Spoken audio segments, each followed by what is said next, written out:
Give us your full name. So my name is Samuel Addae. Samuel Addae. Addae. How do you spell Addae?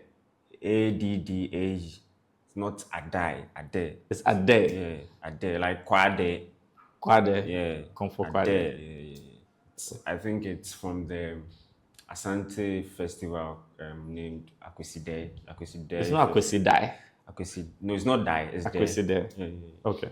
The Addae is spelled, I think, Addai. AI. Yeah. Okay. This one is Akweside. not artificial intelligence. Addae. Okay. So, there. Good. Yeah. So, where were you born and when were you born? I was in Accra here, Jolu. Born in Accra here, Jolu, in 19. Okay. I think, at the Mamobi Polyclinic. Okay. Those days, the information used to be on the birth certificate. So okay. One time I acquired the certificate and I saw the information on it. Yeah. Okay, so tell us about the family you were born into. All right, so my dad is from Bono, BA, and my mom is an Asante, but my dad lived his life in Kumasi. So that was when my dad met my mom. Mm-hmm. So we are family of six children, 2 sets of twins. My elder sisters are twins, and I'm also a twin. So yeah, growing up, nothing out of the ordinary. It was exciting growing up with siblings like that. It was dynamic. Like everybody had his or her own, unique character and stuff. So it was dynamic and it was nice growing up with siblings like that, elder siblings. Okay. We were the last born. Myself and my twin brother, we were the last born. So. Do you know the story of how your parents met? No, not. You've never asked about that? Never asked. But all I know is my father moved to Kumasi, made a living there, and met my mom. What was he doing? According to the story my mom told me, he was into microfinance, susu. He used to collect susu, back then. And then something happened, and then that was when the family moved from Kumasi. I think he ran away from Kumasi. That was when the family moved from Kumasi and then came to Accra, and then he changed his job to become a professional photographer. Okay. The susu didn't work out. He was a banker. He was a banker.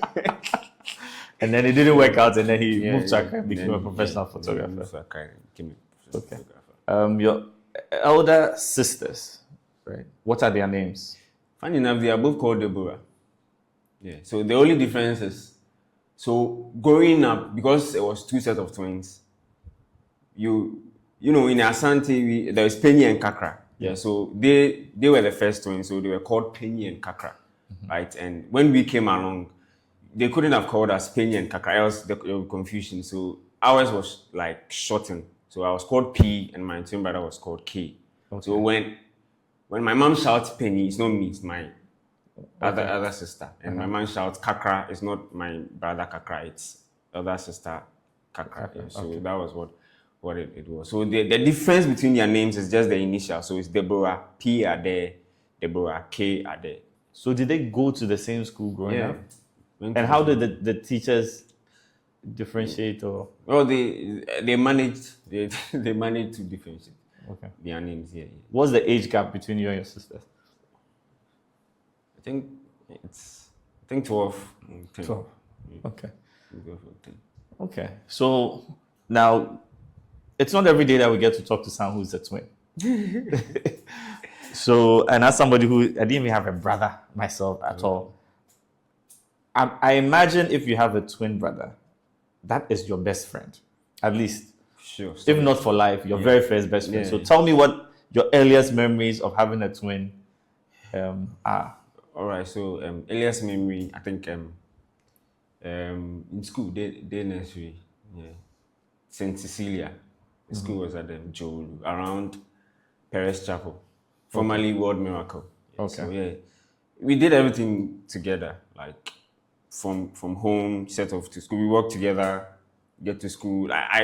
So for me, I was the kind that I don't make friends. Like friends make me. I don't know if that makes sense. Friends make me. So So I think it's because of him. I found it lazy to make friends because Okay. he's there. Yeah. Talk to him about everything. We play together and everything. So when we entered school, the nursery level, St. Cecilia, he was the closest. We did everything together. We're so like close like that. So for him, it was easy for him to make friends. You Okay. just see people and then talk to them. So he was like that. But I wasn't like that. I was quite reserved, especially in the classrooms, reserved. But when we get out to the playground, I'm a different person.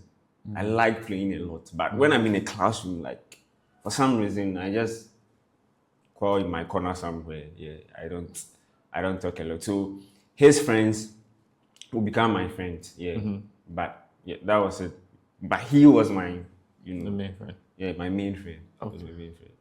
So I'm also assuming that being that close to a twin means that you've had more fights with him than anybody else. Yeah, we hardly fought, but there's one or two incidents that. Okay. Yeah. Can you give us one memorable incident and what was it about? I think there was a time. I don't know what happened, but we were waiting for our food to be served at home, and I think it was beans. I didn't like beans. They were serving beans. I didn't like beans. My brother was very excited to eat beans, but I wasn't. So we had our bowl. I had my bowl and my spoon. He also had his bowl and his spoon. And we were waiting for the beans, and I don't know what happened. I think he hit me first with his with his spoon, and I also hit him with my spoon. Then so it kept happening. You hit me, then I was standing there. So so the last time that it happened, I was like, why am I still standing there for him to still hit me with the spoon? So I did that. I hit him with the spoon. I took off, and my mother grabbed me, brought me back, boned me. So I remember, yeah, those were, I don't remember a lot, but that's the one I remember that was physical. Yeah. But the other ones are just verbal. How old were you when this happened? I think around age 5, 6 there. Okay. But you mentioned you didn't like beans, but he liked beans. Yeah. So again, I'm surprised because I would imagine twins should like everything together. Yeah, true. What are, I mean, besides beans, what things do you guys happen to like and do together? And then what things are clearly different between the two of you? The things we like doing together is playing football. Okay. Yeah. Who was a better football player? I was. Okay. I was. Because he started off as a goalkeeper. Okay. But I was like, the real deal, the real footballer. But he was a goalkeeper. Like Ronaldo. Yeah. So so we used to play together. Like when I'm playing football and it's in a team, the zeal is above. Yeah. So we like doing those things like football together. I think that is the main thing we like doing together. Okay. But with food, we had our like favorite food, different like kind of. What's his favorite food? Did you know? I think maybe I think between rice and banku. Okay. Yeah. But you like banku too, right? I like banku, but banku isn't my favorite food. What's your favorite? My favorite is fufu with chicken line soup. That's my okay. favorite. Yeah. But I don't abuse it. But unfortunately, in the office, because I eat banku a lot, people think it's my favorite. It's not my favorite. Because fufu is my favorite, and I don't abuse it. Anytime I get it, like I take my time to to savor it and all of that. So I don't abuse fufu because my favorite. Okay. But with benku, benku is food for the soul. I mean, it sustains you. All right. So primary school. What school did you attend? Okay, so from St. Cecilia. From St. Cecilia, we went to Presby. That was where we used to go to church. So from St. Cecilia, something weird happened at St. Cecilia. So because I was reserved in class, there was a time the CEO, like the owner of the school, the owner, I've forgotten her name. It was a very good woman. We all saw her like our own mother. Yeah. There's this thing where like maybe your mother goes out for long and when she's coming home, you all rush, mama. She was like that. All the children in the school rush her and then, welcome her into the school. So we were fond of her. So there was a time he called me to come and write alphabet, alphabet on the board. I never assumed you would call me.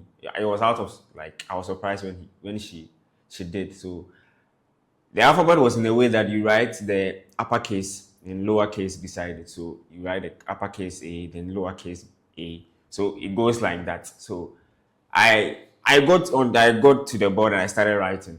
And I got to J. And for some reason, I could not remember the lowercase J.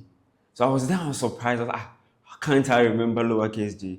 I did everything in my power to remember. It still wasn't coming. And the way I had programmed my mind, unless I am able to write J, I can't move on to write the other alphabet. So I was standing there, I stood there for a minute, and I quite remember a young lady.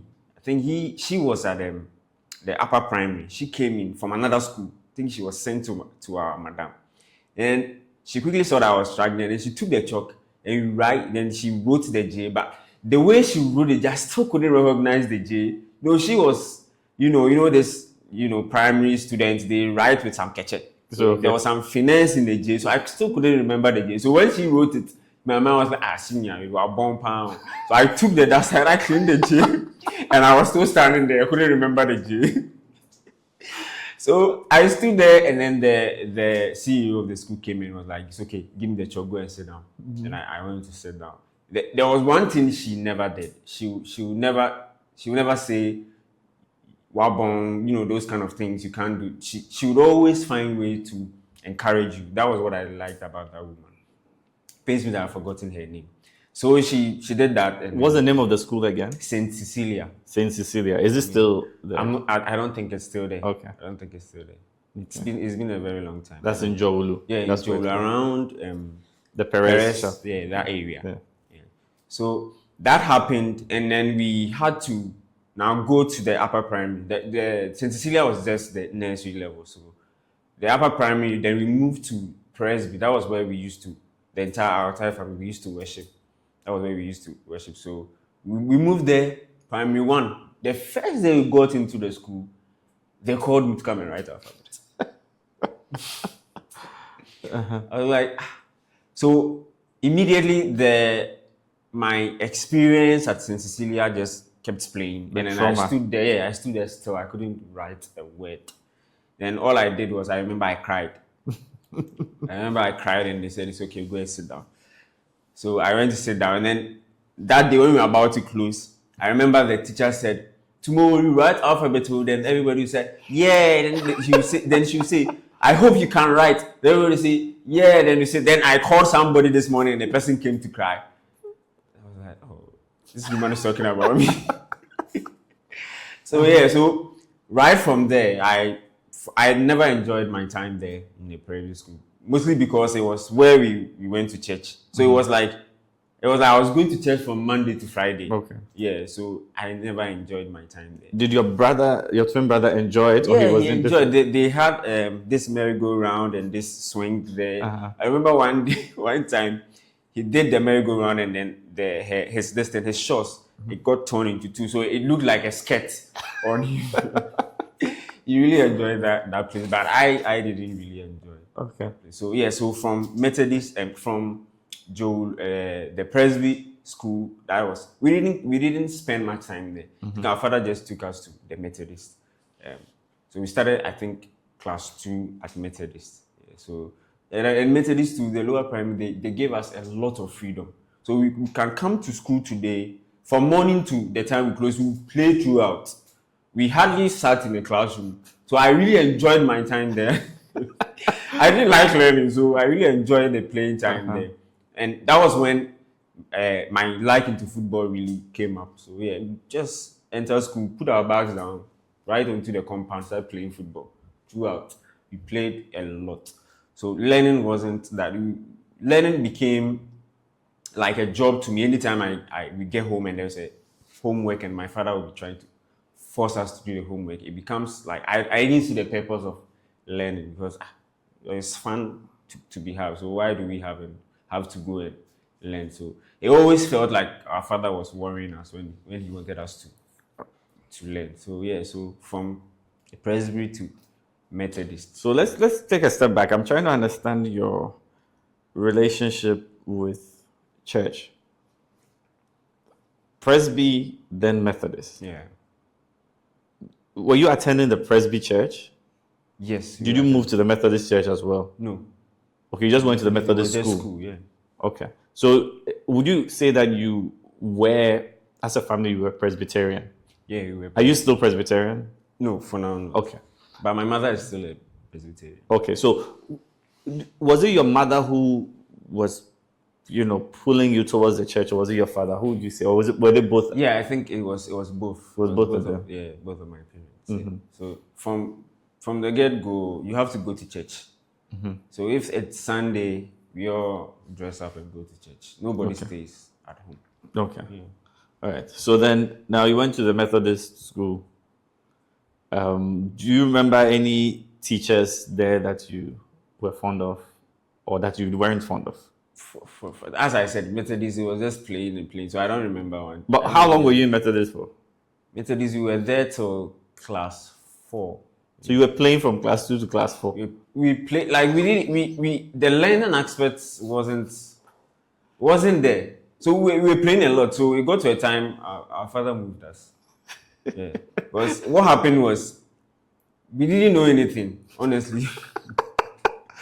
So you didn't improve on your lowercase j from Methodist to... It was very bad. So and the school that he moved us into, it was a typical SYDE. Typical SYDE, and what's the name of the school? Jolu Primary School. Okay. Yeah, it was a typical SYDE, and we had friends from the area that was already attending that school that we used to make fun of them for going to that school. So it was on a Friday. I remember. I will never forget that day. We came back from school. My father was like, "You are done going to that school. You are going to Jolu Primary." I remember myself and my twin brother, we locked ourselves in a room. We cried. That was our way of protesting that we will not go to that school. Cried. We didn't even eat.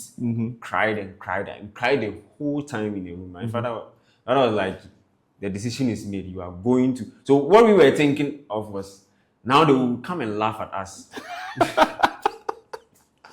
So now we have turned from those, like we have now become the ones that they would laugh at. Yes. We were the ones laughing at the guys in the area that was going to school there, because the school, the structure of the school, it was wooden, like wooden structure, yeah. And it's so bad that when it's about to rain, they would have to let everybody go because they are afraid that the school will flood. Yeah. It's a worry. So the school wasn't appealing, so we used to laugh at those who went to school there. So we too felt like we become part of them, they would laugh at us. So we cried. So this is my question again. So you and your twin brother locked yourself in the room and you were crying. Yeah. So the two of you in the room. I know what it's like to lock myself in my room and cry. But if there's someone else crying there, I don't know whether it's going to become competitive, if I have to cry more than them, if we have to be in sync. Because maybe the baby goes he have to orchestrate. So it's a huge room. I was at one part of the room. He was also another part. We didn't lock, but we were in a room. Yes. We didn't step out. Okay. And he was crying somehow, also crying somehow. My father would enter the room, see us crying, and he just walk out. My mother too won't talk. Yeah, because my mother also felt that we could do better than what we were doing. Yeah, so something had to be done. Yeah, Okay. so and me, I stopped crying the first day we entered the Jolu Primary School. Okay. When we were writing our entrance exams, I started saluting my father. When we were writing it, I realized we didn't know anything. I realized I didn't know anything. So we were supposed to write myself as an entrance exams into class 4. So with the Methodists, when we were going there, it was just word of mouth. They said, oh, they were in class 1 at Presby, so they just gave us class 2 to continue from there. But when we went to Jolu Primary, I was like, but you this school, you don't have anything. Why are you going to let us write entrance? But we did. So when I was writing my entrance exams, I realized I couldn't spell mother. So instead of writing my mother, I wrote my woman.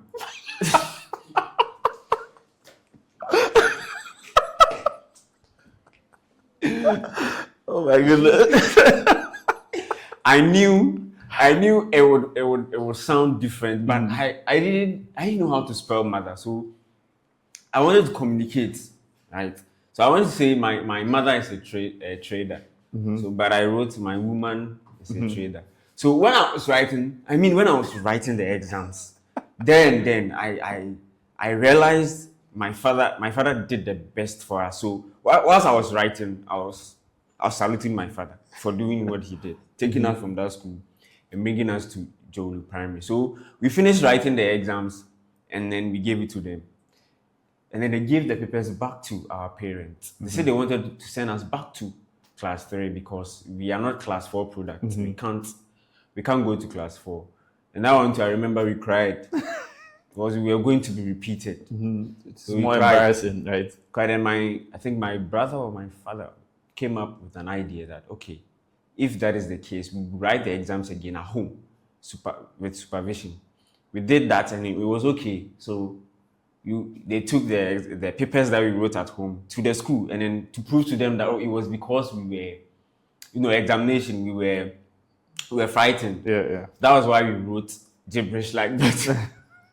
But me, I knew even if you give me the paper alone and I'm in the room without any supervision, I'll write gibberish again.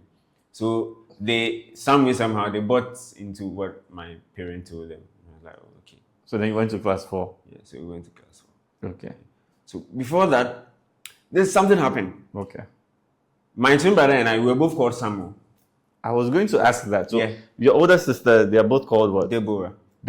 And then you are both called Samuel. We were both called I was Samuel. about to ask what your brother's name was. Yeah. We were both called Samuel. A change when we went to the Methodist school. So I remember at the administration, the headmaster was like, it will confuse a lot of people. So something needs to be done. So he said, then someone should take Emmanuel. I was about to say Emmanuel. I was about to claim the name. Then my twin brother claimed it first. I was like, I'm okay with the Samuel. So then from there, his name changed from Samuel to Emmanuel. So Okay. my name became Samuel, which we had the initials there, the P. Samuel P. Yeah, so my name became Samuel P. Addae, and his Emmanuel K. Addae. So after some time, because there were differences in the name, we took the initials out. So it just became Samuel Addae and then Emmanuel Addae. Okay. Okay. So yeah, so that was how our name changed from Samuel to Samuel and Emmanuel. Yeah, so Okay. So then now you go to Jolu Primary. Primary. Yeah. Do you remember your first day in the classroom? Yeah, I remember. Okay. Walk us through. I was very reserved, class 4. We got into the classroom and whatever they were teaching, I was lost. Because I realized I don't know anything. Maths came, didn't know what they were doing. English, didn't know what they were doing. So I was reserved. And then I sat with a certain guy called Kenneth Soa. Remember that guy? He's also skinny like me, but he was fair. He was a fair guy. So, and he grew up in a rowdy area. So we had this Kotobabi pig farm guys in the school, Newtown guys. The way that area is. So they were all like, I don't know how to put it, but they came out they talk, they say their mind. Yeah. But for us, we were reserved. So yeah, because at the parts of Joe where we were, it was a residential area. The children, the kids there, it would take maybe a good Saturday for them to come out for you to play with them. Yeah. So we're always in our own house, and a few ones that will come out to play football outside. So we were reserved. We were quite reserved. And I was still reserved not because I wanted to reserve, because academically I wasn't good. So when we were in the classroom, I was always quiet in the classroom. But when we come outside to play, it's like I've been possessed. Yeah, when it comes to playing, and you take me from the classroom and you take me from the playground and put it together side by side, you won't believe it to me. So two different personalities. Yeah, so my siblings, my elder sisters and brothers, they started calling me Agro Henny. Because I like playing a lot. Okay. So first day in school, I was reserved.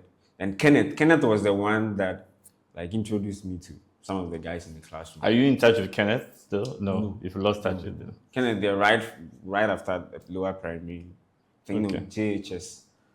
Okay. We cut that. Then I met one guy called Anas.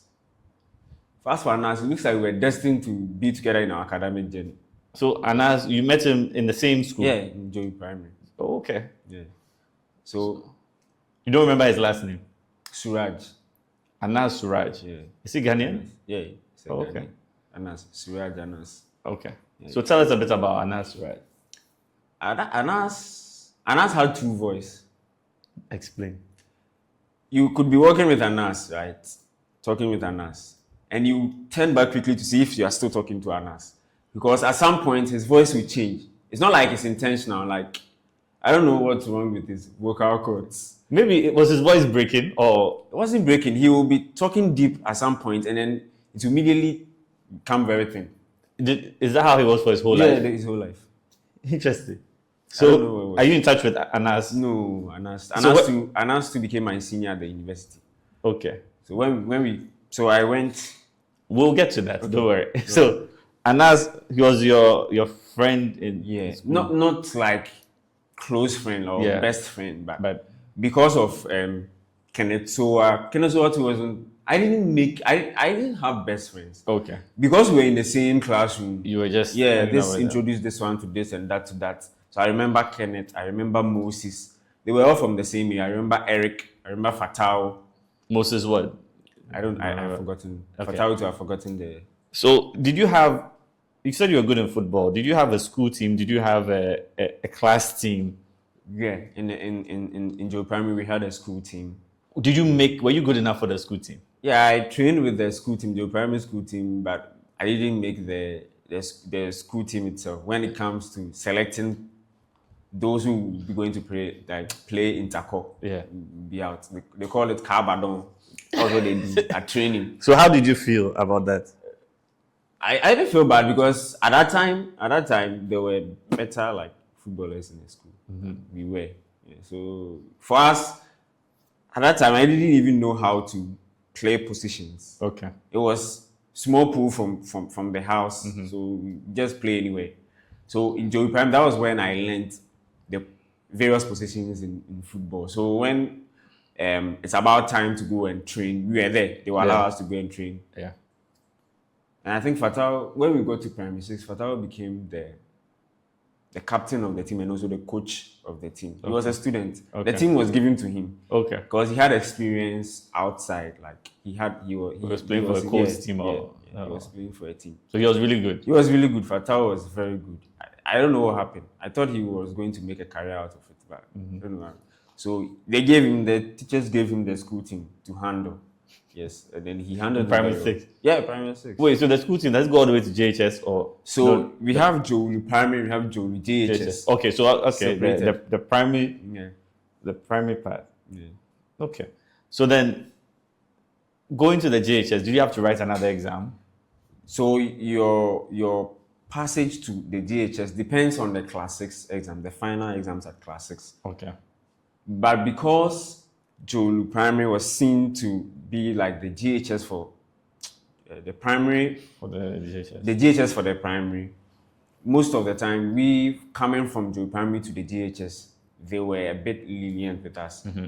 But there were people that would come straight to GHS, they would have to write the exam. Entrance exams into the GHS. Did anything significant happen in GHS? Did you play for the football team there? Did you try? GHS too, similar thing happened. Carbadon. GHS too, similar thing happened. But by then you knew positions. By then by then I was good at position play and stuff. But still, there were still the guys from Pig Farm, Newtown, Ebony. That was all they did. Football. And they were not playing like normal football. They were playing for under 17s, under 14s, under 12s. Okay. So they were good. So I never took it to heart. I never took it personal because I didn't have any football team. All I did was come home and play with the guys at home. So at that time, did you start taking your academics a little seriously by JHS or? Yeah, JHS. What really happened? Something happened, but I've forgotten where it happened. Okay, but what happened? As the primary one at Presby. Mm-hmm. Yeah. So when that happened, and then the teacher chose stray bullets, and then I realized it was talking about me. that was when I started quarreling anytime I'm in the classroom. Yeah. So for what happened at the lower primary one, then I started quarreling. Then something also happened when we moved to Joey Primary. So at Joey Primary, there are this, I think, NGOs, white people. They come and look at the school, interact with the children there, ask them questions, academical questions and stuff. And then when they are leaving, they give books and other stuff. And I remember, I'll never forget. I remember they took me from primary 4 and they took me into the nursery room. I'll never forget that day. I was so embarrassed. Why do you think they took you? They were hiding you. Yeah, they were hiding. They didn't want you to be asked the question. Yeah, and then I might disgrace the school. So they took me there, and it wasn't only me. It was one other guy, very tall. What about your twin brother? My twin brother was okay. When we were growing up, my twin brother was okay. Like academically. Yeah, he was there. He was. So walk me through when they came to pick you up. Did you know that there were these NGO people coming before, or did you realize this after everything? Initially, I didn't know. I thought maybe they were taking us there to maybe their madam didn't come, so they were taking us there to look after the kids there. So that was what I thought. So immediately when we got there, we were in the classroom trying to organize the children. Then I realized that some people are walking into the school. Mm-hmm. Anyway, they didn't start from the nursery. They started from, I think, primary 1. I think they didn't come for the nursery, so it was a primary Who school. came for you? Do you remember the person who came to get you? I don't remember, but I was a teacher. A teacher came. So a teacher came and said, I'm taking you to the nursery side to go and sit there for a while. And then you and then the tall guy. I went there first, and I was there, and the tall guy came. He wasn't in your class? No, he wasn't in my class. It was like class. We had class 4A, 4B, 4C. I was like 4B, and the guy was in 4C. So when you saw the guy, then you knew why you were there? Yeah, when I saw, because I knew that the guy didn't even know how to speak English. He had that Kumasi vibe with him. So me, I even asked myself, what are you even doing in school? Go and learn some trade. At that time, he was so, yeah, he looked like an older man. Mm-hmm. You look at somebody who shouldn't come to school. Go and learn. Go and learn a trade or something. So when you saw him, his English was very bad. When you saw him, when I saw why you were there. This is why. And I'm sure when he saw you too, he knew why. I wasn't that bad. I wasn't that bad. I felt they didn't treat me well by sending me to the nursery side. Okay. So then I want to understand. I want to see if we can even get into your emotions at that time. So you went to the kindergarten and you were trying to help them. Yeah. Organizing things, being a responsible older person. Then the next thing you know, the door opens. And then another person comes in. Mm-hmm. Then at that point you freeze. The fact that you are here means something else. So at least you were smart enough to understand what was going on. Yeah. And so after that, did they let you go back to the classroom? Yeah, when they left. So you can go back to your class. So when you went back to the classroom, did you look around? Did you think people knew why you were moved? What were you thinking? I didn't really think about them. Because I was hurt. Your head. Yeah. And when that happened, I knew I had to do something to change that, but I didn't know what to do to change it. So it stuck with me. And in my mind, I was like, immediately I find out how to change it, I'll do it. Okay, so that embarrassment motivated you to try and be better academically. In my academics. Okay. But from class 4, class 5, class 6, I improved a little, compared to Methodist. At least you could spell mother. Yeah, at least I could do that. Okay. I could do that. Yeah. So that was what happened then. Then we moved to the GHS. We met. When we got to they lined us up. We walked from, I don't know if you know the area. It's called Last Chance. Mm-hmm. From Jowulu Primary. The junction is called Last Chance. We walked from Jowulu Primary through to the junction. There was a huge park there called, what was it called? It's called Amansan or Asase Park or something. Mm-hmm. Yeah, the sand there felt like a beach sand. Mm-hmm. That was where the primary school do their games, the GHS. We passed through there. They lined us up. We walked March pass. Okay, so that was the first day to introduce you to the new. So the we were JHS. going to GHS. Yeah. And they replaced some people. Oh, okay. So I was very lucky. Like I felt lucky to be part of the team that was working. But And then the people they repeated, you saw them, you look back and then, Yeah. or you didn't look back, you want to tend to sort. So we primary 6, there was a teacher there called Mr. Adosunu. Yeah, he was very good in math. But for some reason, the way he taught math, You didn't get it. I was always confused, but I knew he was doing something. Yeah. Because all my colleagues understood like what was going on. Like you teach and yes, you understand. But I knew he was doing something to the extent that my father like took us to his house to go and be doing extra classes. Yeah. Did that help? Yeah, it helped. It helped a Okay. little. Yeah. It helped a little. Yeah. So your father I was think- invested and really was. in our education distance. My father did something, and I realized my father himself wanted to pursue a career in football, but it didn't work. And since it didn't work, when he sees us playing football, go and learn. Did something. We were playing football, and then he was coming from work, right? And then I don't know, somebody played the ball. I mean, the way he controlled the football, I was like, this man was a footballer. Yeah, so he didn't like us playing football. So you think that there was some disappointment in the football part? So he wanted you to focus on academics that could guarantee. Yeah. So he took us there, class 6. I think maybe because we went to do extra classes with Mr. Dosu. Yes. He influenced our passage to DHS. I think. You don't think it was purely academics? Yeah, I don't think it was so. politics. Yeah. So he influenced our passage too. So we walked from Joey Primary, and then we went to Joey DHS. When we went there too, we met. There were already people who have written their entrance exams that have been admitted. They were in the classroom waiting for us. Okay. When we got there, then they divided us into our classrooms. Okay. But after a month or two, we had to write exams so that they will know our levels and then divide us properly. So we had Form 1A, Form 1B, and Form 1C. And the very, good students A, and then those behind B, and then the Sankwas C. So where were you? You already know. I don't have to tell you. You were in C. C. And was your brother in C as well? Yeah. Oh, okay. So at least the gap wasn't so huge. Yeah, also in C. So, but when we entered into the class C, I knew at least these are my people.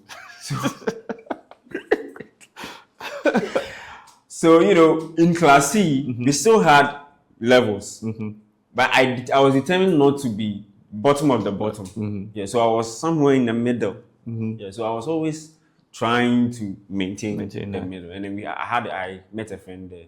I think we all came from Joe Primary, Joseph Faraday. That was his name. For him, everybody expected him to be in B or A. He ended up in C. And it felt like he wasn't treated well because he felt like he's too brilliant to be in C. Yeah. But he was there. So he was part of the gurus in C. We were in the middle. Yeah. So DHS2 was fun. Okay. It was also fun. I remember our first time having math there.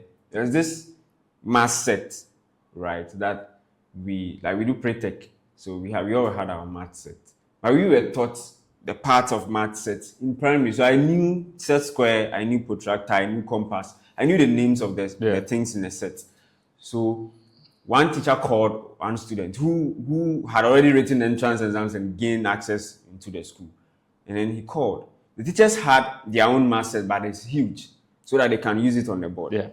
And then he lifted a protractor, a set square. And then he asked the guy, I remember the guy, his name is Joffrey. And he called Joffrey that he asked Joffrey what's the name of the two that he was holding. Yeah. Apparently the math set belonged to a teacher there called Mr. Yankee. Okay. And he has written his name on the set square. Mr. Yankee. So he lifted the set square and was like, what's the name of this two? The guy was like, Mr. Yankee. I'm sure that became his nickname. Yeah, we started calling him Mr. Yankee, but he complained and then we stopped. And then Mr. Yankee too had a long history in the school. Mr. Yankee taught my twin sisters, taught my brother, taught my cousin. So for the geology HS, my entire family went to geology HS. Okay. So, but when we ended up in geology HS, Mr. Yankee had already stopped teaching there. Funny enough, I went to meet Mr. Yankee at my SHS. Oh wow. Okay. Okay. So I remember one day I approached him and I asked if he knew Ruth. With my cousin, she's dead. She passed like 4 or 5 years ago. Oh, sorry to hear that. And he was like, "Yeah, that stubborn girl. Do you know her?" I was like, "Yeah, it's my cousin." I hope you're also not stubborn like her. Teachers get to see so many personalities. I remember when I was in school, there were some people who the teachers had taught their parents. And that used to blow my mind. But now I see how that happens. So when I got to SHS and I saw, is this Mr. Yankee? So I was even there before he started teaching. So I was like, so is this the Mr. Yankee from Geology JHS? So I went and I probed him. I was like, yes, he taught there. So I asked him if he knew my cousin. Like, a stubborn girl. Yeah, stubborn girl. What was your cousin's name? Ruth Esibe. Esibe. Did she pass away due to sickness or accident? Oh, something spiritual happened. It's a spiritual matter. We'll come to your spirituality later. So GHS was fun. Okay, but then let's talk about preparing for BC.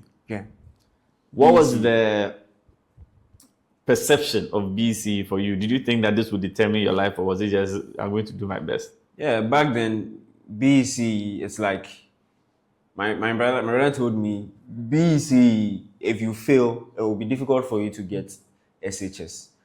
Yes, so I had that in mind. So when we were about to write the BC, I really took some subjects that I knew I could pass. I took them very serious. But for the math, I just left it to God. But which subjects did you think you could pass? Subject like RME, Pre-Tech. I really like Pre-Tech, technical skills. I really liked it. And the tree, I also liked writing tree. I hated French. Couldn't speak French. Hated it. You speak French now? No. Didn't speak French then. I don't speak. I see the use of learning French. But I was lucky enough. There was this girl, short girl at class called Antoinette. He took my paper and wrote for me. He was very good in French. So through Antoinette, I passed the. We don't need her last name because we don't want to expose Antoinette. But thank you, Antoinette, wherever you are. So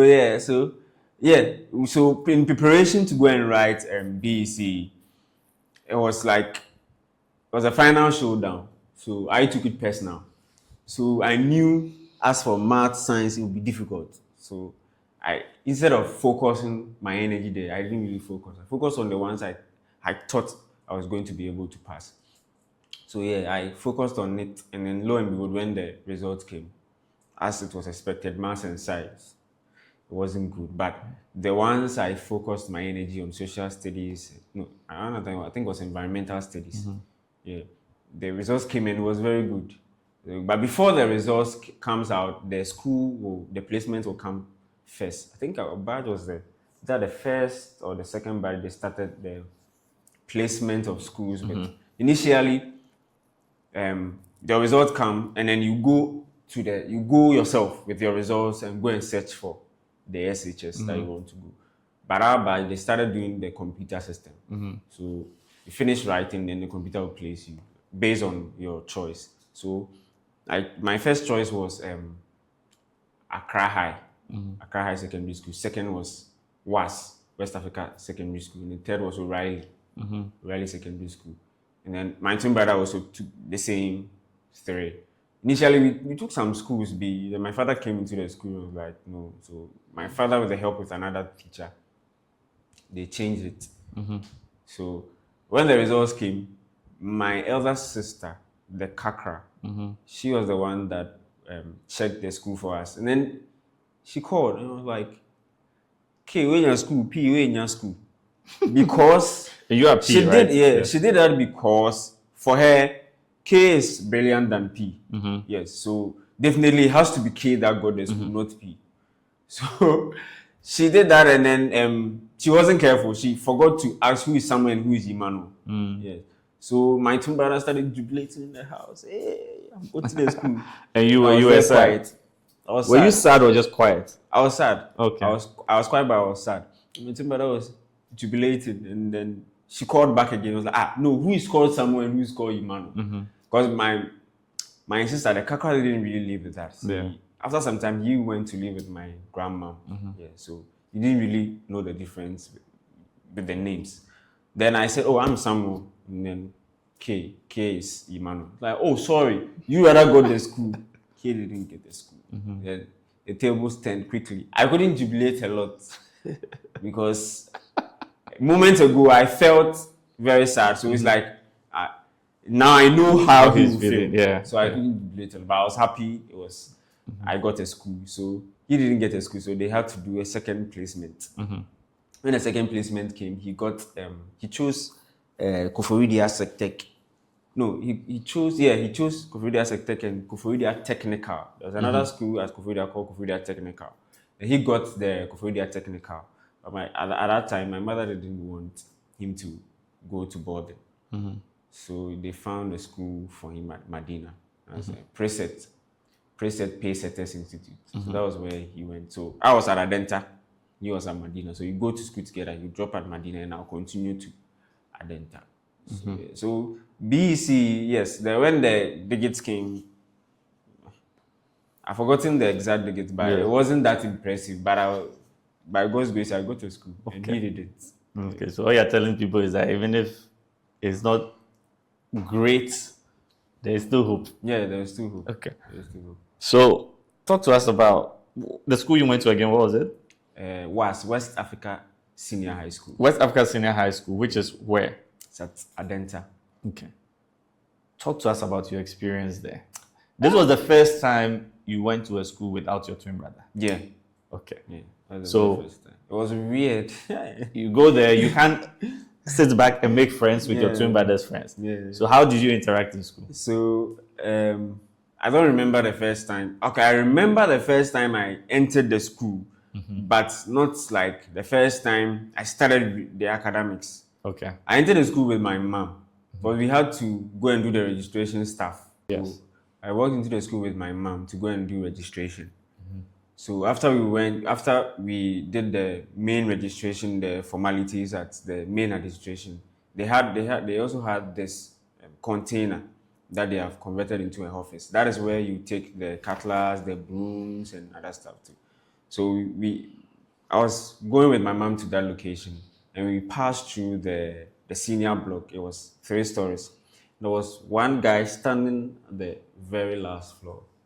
Then he was calling me. So I looked at my mom and was like, why is he calling me? I wasn't even in my school uniform and stuff, but apparently they knew that registration was going on, and anybody that used that path had to be somebody admitted into the school.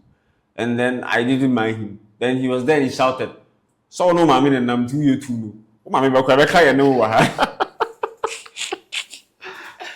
remember I was very scared because I heard stories about SHS and how they worried juniors and stuff. So I was very scared. But I think my mom was okay with it. I think my mom was a bit happy that I'm going to a school that like many bedding. Yeah, because my mom saw me to be somebody who was always reserved. So my mom was quite okay that I was going to a school that seniors will push me around so that I'll be tough. So my mom was okay with it, but I was very scared. Then we went to deliver, and then when we were coming, I remember I used the other side of my mom so the senior wouldn't see me. My mom is a very tall lady, so I used the other side, and then we went home. Then came the time I had to start school itself. So, but I don't remember the very first day I entered the classroom. But I remember entering the classroom. It took some time. Okay. Because as I said, I don't make friends. Friends make me. So it took some time to get adjusted to the guys in there. So who did you end up with as friends? Yeah. So as time went on, formed a gang in the classroom called Katara. Katara. Yeah, it's called Katara. Katara boys. So list every member of Katara. Our list. Do they have nicknames? Yeah. Okay, so mention their name and the nickname. If you remember them, so mention the nickname first, and then if you know the person's real name. So starts with you. What was your nickname? Okay, so when I entered the school, I was wearing this Air Force, I think Air Force One. It had some graffiti on it. Yes. and they spelled fingers on it. Okay. So they started calling me Fingers because of the shoe. Yes. But the senior also saw me. I was like, "What's your name?" And I said, "Oh, my name is Samuel." Then he added Okrasini to it. That was the times where TV3 mentor, there was a guy there called Samuel Okrasini. Okay. Yeah, so when I said Samuel, I added Okrasini to it. So the nickname was bouncing between Fingers and Okrasini. Okay. And Okrasini. Yeah. The Air Force, were they original? Yeah, original. My mom bought okay. it for her. We went, I've forgotten, there was a boutique at La Paz. Took us there and we picked it out ourselves. Around that time, we knew things. So I saw the Air Force like, this is what I want. Yeah, so my team also took the same Air Force with a different graffiti on it. Okay. Yeah. So isn't it interesting that the graffiti that was on your Air Force ended up becoming your name? My nickname. And you still use Fingers? Till now. So old friends who knows, Yeah. they will call me by Fingers. Okay. So now let's go to, what was the name of the crew again? Katara Boys. Katara Boys. Give us the name, the people. I remember Scarecrow. Scarecrow is called Richard Cobbler. Okay. Richard Cobbler, Scarecrow. Antoniani Doho. He is called The Maestro. Okay. Yeah. And Steven Godofu. Okay. He was like into football. He had a career in football, so his nickname was something related to a certain player. Call him Gutierrez or something. Gutierrez, yeah. Gutierrez. And then remember Prince Akwete, aka Abokobi. He lived at Abokobi, so they called him Abokobi. He's passed. He's passed. Passed like 4 or 5 years ago. Oh, sorry to hear that. And then we had this guy called, I've forgotten the first name, but it's called Temaklo. Okay. Temaklo was called Nightmare. He's also passed. Okay. And his passing was another thing. His passing was very sad. Yeah. Was it also spiritual or? I don't know, till now I'm looking for answers. Okay. Because yes, he passed just when we finished school. The year we finished school, he passed. So he was the first dead body I went to watch. Oh wow. Yeah. So how did that affect you? Really affected me. Because I was talking to him, he died, I don't know, I got the news on a Saturday. And I was talking to him on Facebook. Around that time, Facebook was fresh. They didn't have Facebook Messenger. It was together. Yeah. So I was chatting with him on a Wednesday on Facebook, the Messenger on Facebook. And I didn't even know he was at the hospital. We were just chatting and having fun, like making fun at each other. Saturday came, I went to play football. I left my phone home. When I came, Scarecrow had called. I called Scarecrow back. Scarecrow said, Nightmare is dead. I was like, how is that possible? I was talking to the guy on Wednesday. How is that possible? I never felt the same again. I locked myself in a room, cried and cried and cried. My brother called me through that because he realized that I've written something on Facebook. Called me and said, what is going on? Not the best friend, but the close friend is dead. So you went for the funeral? My brother advised me, you cry. Cry, but don't cry too much. When you're done, just come out and walk around. So we went for the funeral. That time we had finished school fresh. Went for the funeral and I decided I would go and watch the body. His dead body if it's really true. When I went, Nightmare was there, dead. It was very shocking, surprising. Nightmare, a nice young guy. So he was part of the group. And then we had the core of the group started from the visual art class. Okay. But then it spread to the general art and the business. So we had people from the business classroom joining, general art joining. Yeah, we had scratches. I don't know because we are not in the same class. I don't know their names. Yeah, scratches. We had Ali J, had Arrested. And then we had, and then we had Drogba. Yeah, he was into football, so we called him Drogba. But his name is Frederick something. So we had him there. They had some other guys. I've forgotten their names. And it was a very strong squad. Have you guys had a reunion since you left? Like when we completed school, I think 3 years after school, we had a reunion at Lizzie's complex. Okay. Okay. We were to play football or just to hang out? Just hang out. Okay. So that was I think the first and only reunion we organized ourselves. And we went. So from there, around that time, Nightmare had already passed. Abokobi came to that reunion, I remember very much. So when I was, I think, between my third year at the university, HND, and then first year in BTech, I had the news that Abokobi is dead. But I was doing some practicals, so I couldn't go to the funeral. It was a very strong squad. They did stupid things. I remember they beat up a national service teacher. Beat him up. The guy was. I also. You're part of it. Yeah. The guy was too much. See, right now, we know you. Those who know you right now, you're a very wonderful man of God. Your nickname is Elder Samuel. So we want to understand what it was about. There were Katara boys. Yeah, Katara boys. That allowed our elder to be involved in beating the national service. Okay, so the Katara boys, what happened was it was a joke. I've forgotten the entire joke, but it was a joke, and the joke ended with Katara, the daddy. That was what the joke ended with. Yes. Yeah, so it was a funny joke. I remember it was a very funny joke. So the name just spread to us, and they started calling us. Then there was this lady who was really part of it. His name is Ruth, but he's right now in the security agency. I don't want to give much. Okay, no problem. Yeah. And he was close with the Nightmare and then Scarecrow. He was very close with them.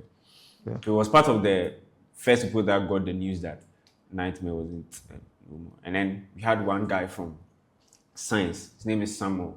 His nickname was Slay. We had Inusa. Inusa's nickname was Inusa too. I went to Jory GHS with him, and we ended up there at the SHS.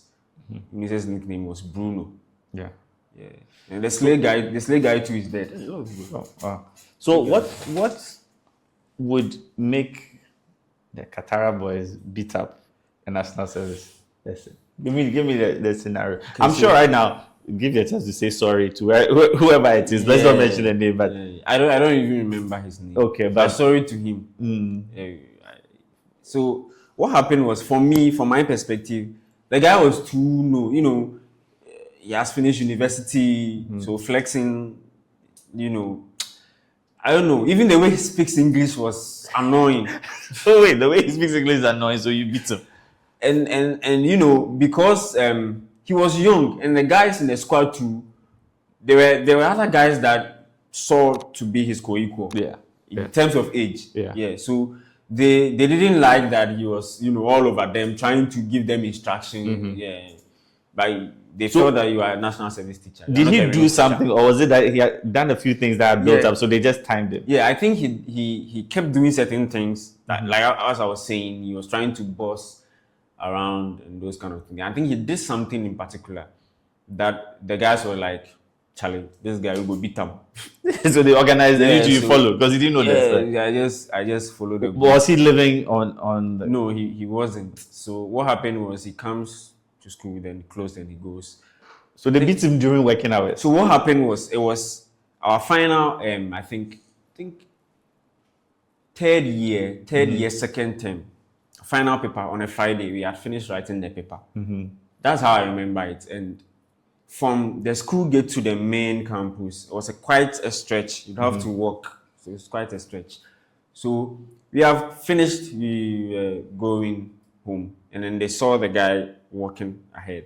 And then one of the guys, I think Ali J or someone, said, so he confronted him. And the teacher, being so tuned, as I said, he took the bait. And he was trying to. Then all of a sudden, the Katara boys surrounded him. I remember Scratches. What Scratches did was, he would pretend as if he's separating the fight. Then he would use the blind side of the teacher and hit his back. I remember I hit him just once. I also used the blind side and I also hit him. And he was on the floor. They were just kicking him all over the place. And then, I don't know, some other guys in the school came around and then separated. So what happened after that? So he just picked himself up, dusted himself, and then he went. At least that was what we thought he was going. Yeah. I thought he was going home. There was this joint in front of the school gates. There was a lady there. She sold Burkina. So that was a very nice Burkina. I used to leave my lunch money for that. So we had finished our exam. So we got there. We were drinking Burkina. I remember someone bought champagne. We even mixed it with the Burkina, and we were drinking.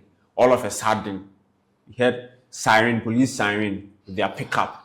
They rushed into the school, the main gate, and then the teacher got down, started pointing all those he saw beating him. And then the police took all of them. But he didn't see you beating him. He didn't see me. So he pointed all of them. I remember Steven, the Gutierrez guy. Yeah. I remember he didn't really beat the teacher, but he was so much in the mix. So the teacher saw him. And then he was added to it. Then they took them to the Adenta police station. Then those of us that he didn't identify, we joined the taxi and then we followed. I remember we stood there for hours because it was a Saturday. They took them to counter back. Yeah. So they took them to counter back. It was a Friday. So on Friday, like weekends, they won't grant bail. Yeah. So Monday. they would have been there till Monday. So we knew that. So we stood there, squad, we were there. And then I think either old woman or old man saw us and he was distressed. So he helped us.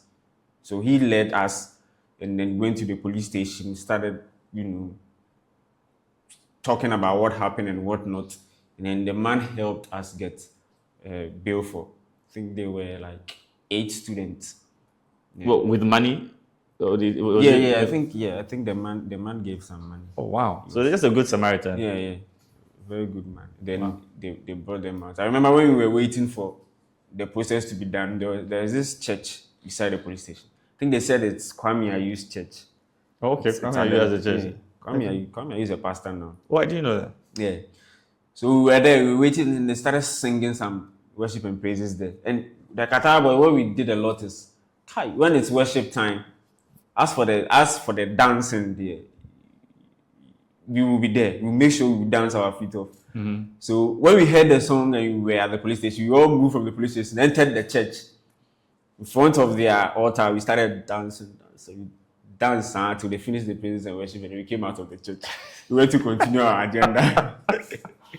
Oh goodness! Yeah, so but was that? Did you go and dance before the man came to help, or at the man? No, when the man came and he was helping out, most of us, when we heard the song, we entered the church. When? I remember very well. Yeah, there was this guy to John. He's called Busybone. That is the name. Yeah. So yeah, we goof around like that. Then the man helped us get bail for them. Okay. We all dispersed to our homes. So Katara boys, SSC results after you were going around beating people.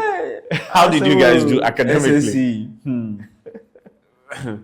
Most of us, I think a few of us got the opportunity to continue. Most of us, some of us learned trade. Yeah. But for now, all of the guys in the squad that I can pinpoint, they are doing good. They are all doing good. The Scarecrow guy I talked about, he's not even in the country right now. He's at the United States. That's where he lives now. So he started. For him there, he started getting money at even SHS. Okay, but before we get there, we'll talk about the success later. I want to talk about the SSC because SSC, so much focus is put on that. Yeah. So academically, the results come. What next? What happened with you? How did you find out your result? So as for SS, I think I checked it myself because around that time I had a phone. So I bought the credits and I checked. And still I had issues with math and science. So as for my elective, the elective subject, the arts elective subject, I was very good at it. So I knew I wouldn't have any issue with the electives. And lo and behold, when it came, I did well. I think my lowest there was C. I had B. Lowest was C. But with the core subjects, the maths and then the science, I think maths, I failed Poto. Maths, I had F9. And then science, I had E8. That's like, Sylvia good. So, yeah. Okay. Sylvia was one step. Oh, okay. So was that as for the E8 or what? maths, E8 was science and then the F9, nothing at all.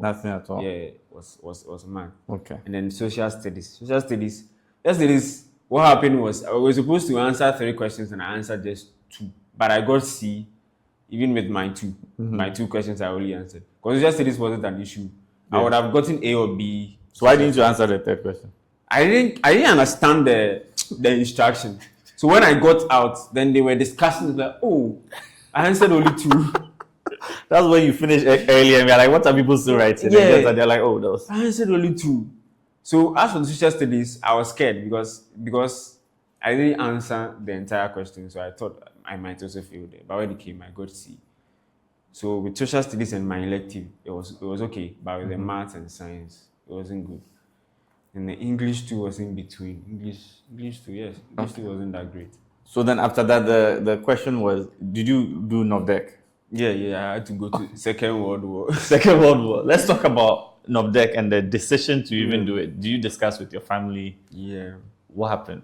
Did you want to do it? Again? Yeah. I personally wanted to do it. Okay. Because at the time, knowing what I knew, I know now, I wouldn't have worried myself. I wouldn't have worried my mother. At the time, it was just my mother because there had been separation between my mom. And Your parents separated? Yeah. Okay. So it was just before that, there's something happened with my dad. Okay. When we were young at Joe. Okay. What happened was he was involved in a car accident. Okay. Very young. At that time, I was very young. I think I was 10. Yeah, 10, and it happened. Happened at Jowli Junction, where the Fiesta Royal Hotel is. That was where it happened. That junction looks like a T junction. So we had the main road, and then the road that comes from the neighborhood it comes from the neighborhood and crosses the main road like that. So it looks like a T. At that time, the road that comes from the neighborhood they hadn't constructed. It was a rough road, so it wasn't seen as a main road. So the main road was there. So what happened? My father had a motorbike. So I think when he was crossing, a car knocked him and then dragged him. And then I remember my father had these 2 friends. Fortunately enough, they were there. Then they helped him and took him to 37 military hospital. Then they had to come home and come and report. When they were coming, they were soaked in blood. From head to toe, they were soaked in blood. When they came home, they came to knock. And then my mother came. My mother opened the door, came out, saw them. My mother immediately withdrawn back into the room. I saw the way my mother's expressing change. He hadn't even heard anything. Then he gathered the courage, went to meet them. And then I remember my mother shouting. So I also quickly wanted to see what was going on. So I snuck. I was very smallish. So I snuck between my siblings, and then I went in front to also meet the people. So when I got there, I saw the way they were all over, head to toe blood. I knew something had happened to my father because we were waiting for my father. My father was never coming home. And he didn't have a phone then. Father was never coming home. So when I saw them in blood, and they were also my father's friends, I knew that something terrible had happened to my dad. So then my mom quickly came in and told us a gist of what was going on. So he quickly went with them to 37. My mom came home, came to tell her story. Said my father's head, like, it got like the skull here like that. It got burst to the extent that you can see the brain. The brain matter. Oh wow. Yeah, and then I think his right arm so even when he recovered, he didn't have a strong grip, like when he tried gripping something. Yeah, that arm was supposed to be even taken off. Yeah, so he really suffered. So they took him out of the hospital, brought him home.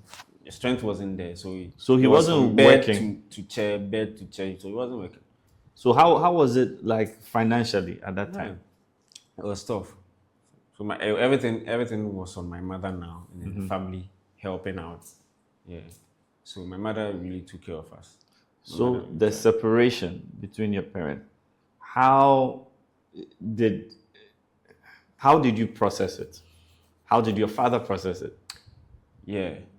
With my father, I don't know if it bothered him, but when it happened, he just went to. They had a family house at Pokwasi. He just went to live there. Then my mother rented at Tabora. And then we were with my grandmother at Ausch. Okay. So then when your grandmother, your mother's parents, or your father's? Yeah, my mother's mother. Mother. Okay. Yeah. So we lived with her for a while, and then SHS came in. And then we moved to Tabora. for some reason, where my mother was staying, the landlady did not want us to stay there also. So my mother rented another place for me and my twin brother. So at Tabora, I live with just my twin brother at that area. Okay. And I remember we come from school, we just go and play football. This old woman there who called us Intafono Muni Mami.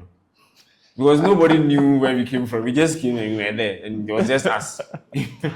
Wow. And we were there and we were troubling the old woman. The old woman was like, Intafono Muni Mami. So from our GHS education, it was just me and my twin brother. Come from school, we come eat, then just straight go and play football.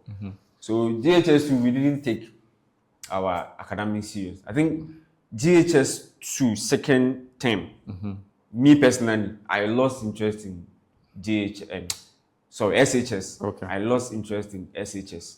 So what happened was, I go to school because of the group, Katara. I'm interested in everything that happens in school, but what happens in class, my mind wasn't there. But you're doing visual arts. Yeah, I was doing visual. And you weren't interested even in the visual arts. The only stuff I was interested in is the art part of it. Okay. Yeah, okay. but the core subject, and it was, for me, I felt it was wasting my time. Okay. So anytime a core teacher, subject teacher enters the classroom, I just black out. I was in the classroom, but I'm not hearing anything. But I like the art part of everything. And then the Katara part of it. Yeah, and the Katara part of it. Did you play football in SHS? Yeah. SHS I did. SHS I did, and they even advised me to even join the school team. What happened in the school team was that WAS was like the Brazil of SHS. Okay. WAS, you could take the first team, put them aside. You get a second team that can play exactly like the first team. Okay. You can also put the second team aside. You get a third team. They can play exactly like that. Okay. For once, you could get 4 different teams that are very good. Because we had the Madina Zongo guys. All they did was play professional football. They were a lot in the school. Okay. So that made the entry into the school team very tough. And I still wasn't playing a professional team. Yeah. So I still wasn't playing a professional, but I was part of my class team. We had class teams that we organized and we play other classes. And it's called Muchinji. There's money on it. Yes. So what do you mean? So you bring money and then the winners take the money? Yeah. So it means that when you are playing, your money is on the line. Yeah, your money is on the line. I remember one of the tournaments, I didn't eat. I had to. So I gave my money to be part of the team. He said, now if you won't give your money, you won't play. Because what happened was people will pay, you go and play and you play it anyhow. But if it's your money on the line, you play like, you are playing your professional, some final. So that was what happened. So I didn't even eat. I gave my money out. That game, I played just the first half. I couldn't play the second half. Because you're hungry. So who played the second half for you? So I remember there was this guy, tall guy. It's called Webster.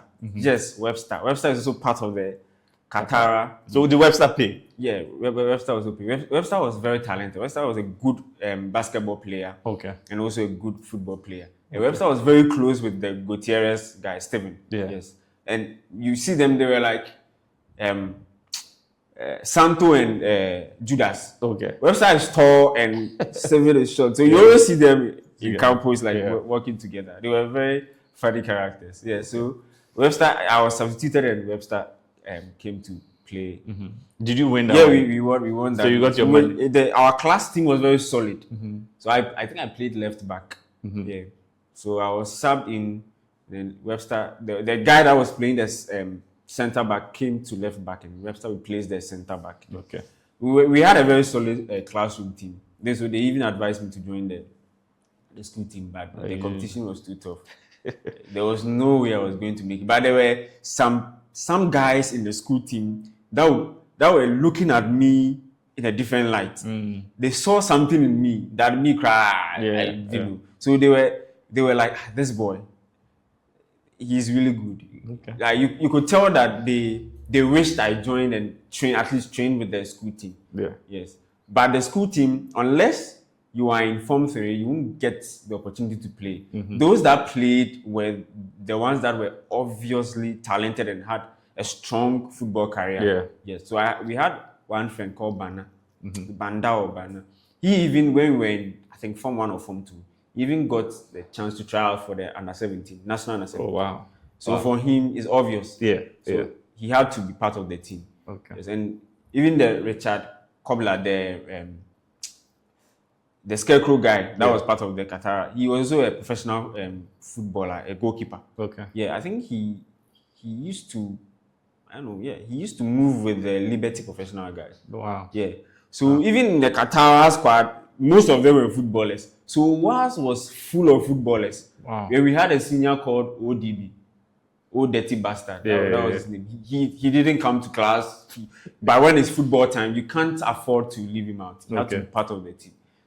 The school had solid football team. I won't lie to you. Wow. You can put the first team aside. The second team will play perfectly. Third team will play perfectly. So it was that, because that was what they did. So when I saw my school at the, I think 4 or 5 years ago, I saw them at the Maths and Science quiz. They were like second. You were shocked. What's I saying? Because you expected them to be good at football. Not we are not a mass, and we don't do that. So when I saw the two guys representing and they went all the way to the final, I was like, WAS is no more WAS. The WAS I knew is no more WAS. Because now it has become something like academically good. But those days, the academics was there, but it was more of the athletics and that kind of thing. Okay. So now let's go back to Novdek. Yeah. How did you prepare for that? Did you go to an institute? Yes. What's the name of the institute? So around that time, I was still staying with my grandmama at Ausch. So there were some teachers at Odogono High School. They organized that classes. So I used to go at night around 7 or 8. I remember when I'm coming home, I'll be walking alone around 11, 12 in the night. I won't get a car, so I have to walk home. Like, I'll get a car to some point, and then the rest I had to walk. So the teachers at the school organized the Novdek. I went to study. And then what I realized was, it was my fault for not passing maths. Because whilst I was studying the maths, I realized initially I had this teacher, maths teacher, who used to say English is difficult than math. Then I'll say, you're correct. What do you mean English is difficult than math? Then he continued and said, the reason why we are suffering with math is because of our own mentality. We have decided we won't learn math. We have decided we don't like math, so we won't learn it. That's why we are suffering. At that time, when I heard him, when he said that, I heard it all right, but I didn't take it serious. Until I started Novdek and I started really learning math, because I realized that this is last hour. It's either I pass math or I forget my educational, journey. So I decided I would really learn math. Then I started realizing what he was saying was true. It was out of our own mentality that we were failing math. So what happened was I drew my own timetable. I said so I did math, science, and then I added English to it. So before I even study any of them, I'll do math first. So that was what I planned and I was doing. It got to a time, I just studied math for 30 minutes. It got to a time, I was not studying it for an hour. It got to a time, I got lost in studying math. By the time I realized I've studied math for 3 hours. So I was like, is it me that I'm now studying? And it's not like, it wasn't like I was burning myself studying. I started liking it. Because now I solve and then I check the past question and it's just like that. So I started getting excited about it. So then I'll solve, then I'll go for another question, solve. Now I remember a friend told me there are some questions that reoccur every year. There are some topics that reoccur every year. So he gave me those topics. I remember one was this graph. He said that one occurs, frequency table. He says it occurs. So I gathered some past questions. I realized, yes, it's not something difficult. It's okay. Just learn along that line. So I started learning along that line and I got excited about it. So I learned. Then for some time, I even forget to learn the other subject, the science and then the English. So I got excited about math. I went to write math, and on the day when we were writing, I was rather teaching people in the examination. We finished, I was like, did this happen? Was I teaching somebody math? I was even surprised at myself. So what did that teach you about yourself? I realized that people did not understand me. That was what that was all I realized, because now I'm born side, like the way people taught my born, it was like, every child is unique. You need to find a way to get them, because I was really, anytime I was studying the art part of things, I was very excited. So I was like, how do I get this same excitement in math and the other subjects? So then when it got to the breaking point that I had to really study, that I decided I have to like math whether I like it or not. So that was where it started. Then I started liking math. I liked math until I passed, and then I started hating math again. So I realized that, and words are very powerful, because back then I would hear even my own brothers and sisters, PDA, wabon, PDA, you slow. So it started getting to me, and it was all part of the reason why I quelled. Yes. So I realized that every child is unique. If you haven't gotten through them yet to maybe study certain subjects and pass with flying colors, don't just conclude that or born. Yeah, those words are very powerful, and it hunted me a lot. Okay. Yeah, it hunted me a lot until getting to the upper stages of my educational journey. Yeah. Yeah. Then I realized, I started believing I was there. I started how do I call it? Unbelieving that I was there, that I wasn't smart and all this kind of stuff. I realized it was them that they didn't understand me, the kind of person I was. So when I started discovering myself, it became the thing. Everything changed to the extent that I got first class at the university. Wow. Everything changed. So we will get to that. So after NOVDEC, you resit. Yeah. Talk about the improvement. So before you had what, F9 in math? I had F9 in math. And you had what after NOVDEC? Then after NOVDEC, I didn't do well. You didn't do well in math? What did you do? I didn't do well in math. I think I had D. Okay. I had D, but I had improved to a point that the university now accepted me. Okay. And when the university accepted me, they gave me, it wasn't only me, there were some students that they selected, and they were like, okay, we have accepted you because your elective is so good that we can't ignore. So we have accepted you, but you do math and science for a year. If you are able to pass to the points that we want, then you continue what you were doing. So that was what they told us to do. So at the university too, when I was doing my normal course subjects, I was studying math and science. So it was the final day at the examination room that I was teaching people math, not the NOVDEC. Not the NOVDEC. Because that would have been a problem. Yeah. So, but what was going on with your twin brother during this time? Did he also do NOVDEC? My twin brother decided he won't continue. So he didn't go to university? He didn't go to the university. So we'll come back to that. Yeah. So then, what university did you go to again? So I went to, at the time when I went there, it was Takoradi Poly. Okay, Takoradi Polytechnic. Yeah. So you're doing HND? Yeah, I was doing HND. Doing HND in graphic design. Okay. So, and we haven't really touched on it, but it means that you've always been talented artistically. Yeah. Can you draw? Yeah. I used to like drawing. My senior brother, the one I entered into the music video business with. Yes. He was also very artistic. So when he is drawing back at Joe when we were kids, I'll be with him. Then I also take a piece of paper. Then what he's drawing, I'll draw the same thing. And he'll be surprised because he thinks that what he has drawn is far advanced. I can't draw. Okay. But I'll really draw what he drew. And then he'll be surprised. So for him, he knew straight away that I was talented when it comes to the art side of stuff. So it wasn't surprising that we took after our father in that regard. Yeah. So your twin brother also draw? We're born to when it comes to drawing. Or maybe we don't understand him. You said we shouldn't say we're born. Yeah, it's true. But for him, when it comes to drawing, it's terrible. So at times I'm like, do you come from the same bloodline?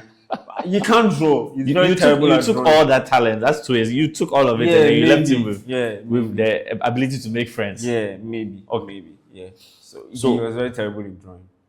So go to Polytechnic now, Yeah. and then your senior is your friend Yeah, from Anas. Yeah. So obviously, you didn't. Did you know Anas in? I knew. So in what SHS? happened was I started primary school with Anas. We entered DHS Yeah. with Anas. I entered SHS with Also, Anas. he was there, but he Yeah. wasn't part of the Qatar. No, he wasn't part. Okay. He wasn't part, but he was close with Okay. with us. But he wasn't really part of that group. Okay. So yeah, so Anas from primary, DHS, SHS, and then university. So I don't know. Maybe we've spoken about this already, but do you know what he's up to now? No, I don't. But he's also a graphic designer. He's also a graphic designer. You have to get in touch. So talk to us about your Polytechnic experience. What did you? Because obviously, when you're young and you're drawing and all of that, but then now doing graphic design, you start understanding the things you like, the things you really enjoy, Yeah. and then you start learning a lot about yourself. So what did you discover about yourself? So when I entered the university, the Polytechnic, at that time it was a Polytechnic, it hasn't been converted. I had already done 4 months at NIT, graphic design, 4 months at NIT. So when I entered there, I already knew certain things about graphic design, the computer graphic design. Mind you, when I started this graphic design stuff, computer graphic design hasn't really kicked off. It was there, but it was to those who had computers and stuff. So we were doing the stencil one, the dabbing. Remember, I even did a signboard for a school. Okay. With the dabbing stuff. Wow. So when I was at home, when I finished SHS, I didn't gain admission straightforward into the university because of the result stuff. So I worked with my cousin, the one that passed the route. He had this microfinance, right? So we followed our father's steps. And he also didn't go well.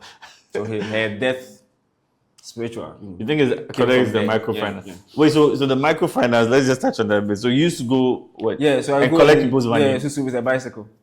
With the bicycle. Yeah. Where that was my first job. Around Joblu or No. Around that time we had moved from Ausch to my mother's house. He had built at Pokwasi inside there. Amasama inside. It's called in Sakina. The area is called in Sakina. So he had built there. So she built there, so we went to live there. So that was where the business was. And then we started working for our cousin there. Okay. Did your father know you were in this business at that time? My father had passed. Oh, he had passed by then? Yeah. Oh, okay. So I think a year after he passed, my cousin brought up the business. Okay. And then we were her first workers. Employees. Yeah, that is my twin brother. Do you remember how much you were being paid? Yeah, I think 300 cedis. 300 cedis a month. Yeah. And then you go around and you then the 300, we take 100 out. All of us will take 100 out and buy rice. To buy rice for the house. For the house. Okay. Big bag of rice for the house. Okay. Then 200 is for us. Okay. Okay. So that was what was going on. 200, we were not seeing top like that, but the job was hard. Though. So we were collecting people's money. Yeah. And then when the thing started going sideways, my cousin pulled me out first because he knew that was that kind of thing. He pulled me out first. My twin brother was still doing it. And then after some time, he started pulling those that she was with at the house. So he started pulling them, and then the external workers were still doing it. I don't know how they found a way to settle everybody, but they found a way. But not all of them. Some people like Men's Gold. Before Nam1, the people were there. Yeah, before Nam1 was my cousin. So that happened, and then but they were still able to settle much of them, but not all of them. And I think from when she passed, the spiritual people started saying, it's from here, it's from that. Okay. I remember, and remember that, and I, when she passed, we had the same dream about her. Okay. Yeah.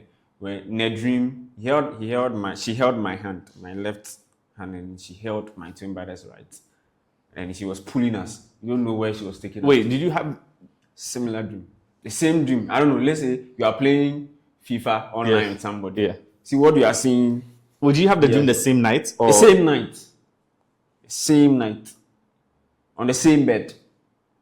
Okay, so now tell me the story. Now I think so.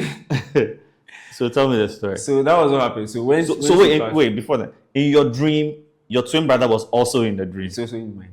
And in his dream, you were also Also there. in my dream. Okay, so What now, was so that's how I was trying to make an illustration. Like you're playing FIFA online with somebody. yeah, This is the person is in US and you're in Ghana. Mm-hmm. What you are seeing on your screen, the person is same not thing. seeing the same thing. Yeah. So that was how it was. Yeah. So what I was seeing in my dream, I saw her pull me by the left hand and my twin brother by the right hand. Twin brother also experienced the same thing. So but I woke up first. I shouted. I had never experienced anything like that. And in the dream, on the bed, it felt like somebody had really touched my hand on the bed. So it felt very real. So I shouted and I got up. And then after a minute, no, less than a minute, my team brother also shouted and got up. So when I got mine first, my team brother was still sleeping. So I was going to keep it to myself. So when my twin brother shouted, I immediately asked, "When was sister Nature?" I said, "Yes." Wow. I've seen her. So he narrated the dream. I also narrated the dream. And then we all got up. We couldn't sleep in the room. We were in the same room. We all got up and we went to my mother's room. And Did you used to sleep in that room with her? no. Okay. She had her room. But so is that? But she used to enter our room, watch TV, and go back to her room. But was that the whole, like the entirety of the dream, or did like, because you're saying that she held your hand? So I slept. I fell asleep. I was sleeping. Yeah. All I remember was I was in this creek, like a creek. Yeah. And then I saw my cousin hold him, and then she said something. I said, "Hey, mom, bra, some machemo." That was what she said in the dream. Machemo, bra. Then he held my left, he held my twin brother's right, and started pulling us towards something. So whilst we were struggling, I was struggling. I didn't want to go. Yeah. Bra, she's pulling us. Then I got out from the dream. My twin brother, too, within a minute, he also got out from the dream. We were terrified, terribly. So we both took off from the room. We went to my mother's room. Apparently, my mother had also gotten a dream that we both rushed into his room, into her room, sweating and panicking. So when that happened, my mother wasn't surprised. My mother knew something was about to happen in that line. Yeah. So we narrated a dream to my mom when she took us to go and see a certain pastor. Then the pastor let us fast. I remember that fasting. It was very terrible. We finished the fasting and then it was like the food that we eat. We shouldn't eat salt. How long was the fast for? I think for 2 days. 2 days. Yeah. No food at all. No, we will eat, but there won't be salt in the food. Just for 2 days. Yeah, for 2 Yeah, days. but it's just 2 days. Well, Eating without, I've tried food without salt. It's terrible. Okay. So it's like you are hungry, but what you are eating is not sweet. So you have to. It was very terrible. But looking back at what I know now, I realized it wasn't my cousin. I realized it was just some evil spirit using her face to terrify us in the dream. Yeah. And my at that time, my mother wasn't matured spiritually that like she is right now. So she too, she just took us to a pastor she knew. I don't want to talk about the pastor, but the pastor had question marks for the things he told us to do. I've just told you some parts. I don't want to go deep. Yeah, but yeah, it's understandable. So then, anyway, so fast forward. So to the susu. Yeah. No, okay. So we've discussed the susu, but we were actually doing the HND. Yeah, HND. You're discovering about yourself. Yeah. And you said you knew. So you also used Coral Draw. I didn't. You never. Okay. I hated Coral Draw. It was too rigid. Me too. I absolutely hated it, but I find it interesting. But I had a friend that could use Coral Draw. When he finished the design, you can't tell if he used Coral Draw to design. The thing is, the people who were very good with Coral Draw, they didn't switch to Adobe. They are still in the system. Yeah, some of them. Yeah, they are much because older. Coral Draw is still though. They have upgraded the software. Yeah, but it was too difficult to learn. Yeah, it was too rigid. And especially coming from like a freehand environment into something that was so rigid, it was difficult to express yourself artistically. I didn't like it at all. So when I saw Photoshop could do a lot. Photoshop was fluid. Yeah, so I learned Photoshop at NIT. My twin brother went to NIT first. Okay. Yes. He was going to do web and graphic design. So he also did 4 months. So that was where my twin brother ended his educational stuff. Yeah. And then he went into business. So after my time, I went to also do 4 months. I realized this is where I want to go now. Because when we finished school, we didn't know what to do. We didn't know what to do. We were all over the place. Yeah. So when NIT came into the picture, I saw graphic design. Because already I realized that I was good artistically. Yeah. When I saw graphic design, I was like, this is it. This is where I want to go. So after NIT, it took maybe 3 years. Yeah, 2, 3 years, because I went to stay with my brother. Then my brother had started a company, the music video media stuff. So I went to stay with him for I think 3 years doing the music video. So I learned a lot working with him before finally I gained admission. I think I gained admission. I gained admission 2014 or 2015. So you did a music video for about 3-4 years before you went to university. Okay, so why were you interested in going to university? Because after that period, somebody would think you're already in the system, you've learned how to make money. Yeah. And for somebody who traditionally, they said, Wabon, you can't write J. What made you want to pursue further education? I wanted to prove a point. And also because they kept bombarding me with academics, my thinking was very narrow, that to survive, to be something in future, you have to go into education. So that was all I knew. Yes. And I think the X factor in gingering me to do that was I wanted to prove my entire family wrong. Okay. That Mimbons are. Yes. And funny enough, amongst my mother's children, I'm the only one that went to the university. My senior sister, the Kakra, she went to college and did some university courses here and there, but she didn't really enter a known university. I think she went to Achimota Business College. Okay. At Achimota, then the short form of it was called Achibisco. I remember the school very well. Yeah. So that was where she went, and she made a very fine living with. She did some secretarial courses, and she ended up at the Osu Castle. She was working at the president's office. Oh wow! She was a secretary there, and then she, traveled out of there.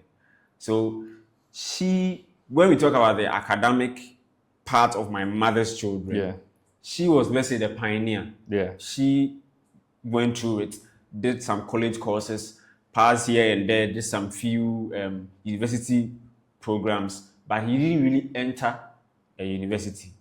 Okay. But at the time when, typewriter was a thing, and she was very skilled doing the typewriter thing. So it's like her skills popped up at a time where there was good opportunities. So we just slotted in there like that. Okay. And then so I was the first child to really enter university. Okay, so after university, did you go back to filmmaking, or was the path different? What happened after university? So during university, I was still into the filmmaking, the music video stuff. So what happened was, after school, I'll come home, and I live with my brother. And the business, they are into the business, so I'll just come home and then continue with them. So I think level 100, I started appearing in the music videos. So I remember I appeared in Guru's music video, which is Empire Bo. Yes, his music video called Empire Bo. So when I went back to school, they saw me in the music video, and then they started calling me Guru. So at university, my nickname at university is Guru. So they started calling me Guru because they saw me. I'm sure if they had seen the Kofi Kinata first, my name would have been Kofi Kinata or something. I don't know. So they started calling me Guru at the university because they saw me in Guru's music video. Yeah. So at the university, I was still doing music video with my brother, the guys. So it wasn't like I stopped. Did your brothers try and convince you to stop wasting your time going to school, or what was it? Or they just thought, let's leave this guy? So when I was doing the graphic design, my brother was the one that told me, graphic design, you didn't get anything from it. And it's true. When I was doing graphic design, everybody wanted free stuff. It wasn't doing anything for me.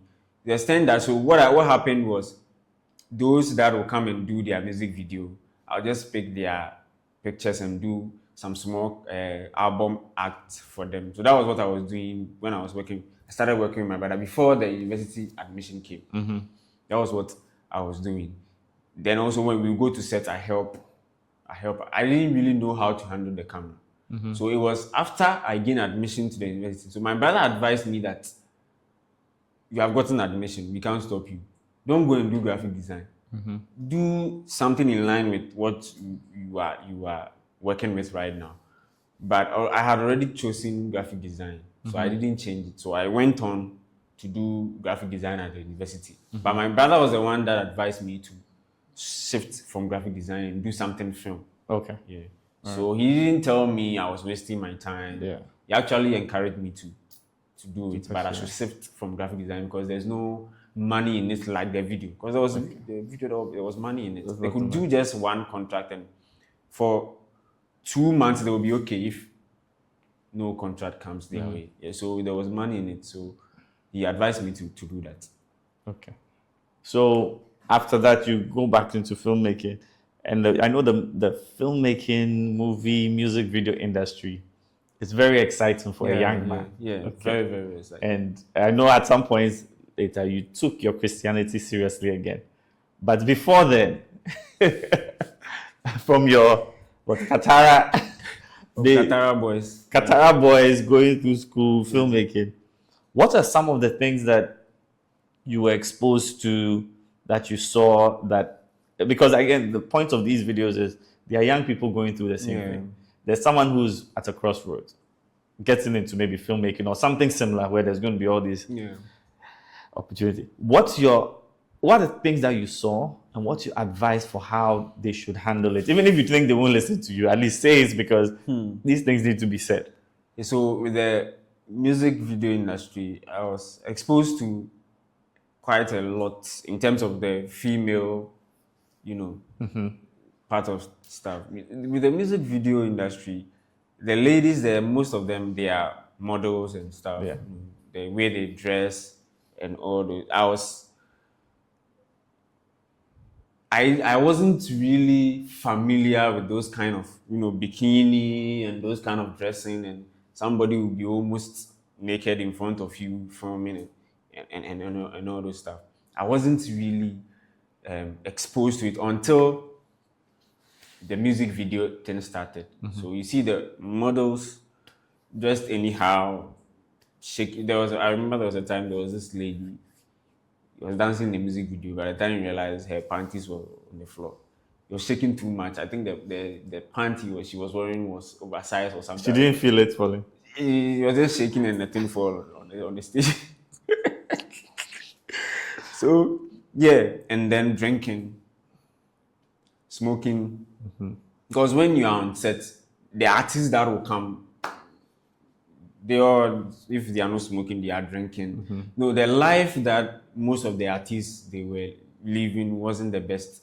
And I was also quite young, and I was with my senior brother, so I was also doing like in my own way, trying to discipline myself so that because I was my senior brother, I have to be very disciplined so that I don't do stuff that you say, hey, this is too much for you, go home, go back home. Yeah, so I was trying to be in line. But even though I was not exposed to that kind of stuff back at the DHS, there were other stuff I was already exposed to. Yes, because DHS, some stubborn characters there. We had this auditorium. At the back of the auditorium, they called it Las Vegas. Gambling and smoking happened there. So I knew SHS or JHS? Sorry, SHS. Okay, SHS. So right. I keep saying DHS, SHS. Okay. Yeah. So I was exposed to those kind of stuff. But one thing I didn't like doing was, if you bring in our local adage, massing. Okay. I wasn't really into that. But when it came to when I started working in the music video industry, I started becoming friends with some of the female models and stuff. Yeah. And it's too close. Started learning stuff from the other guys. Yeah. And I realized I like,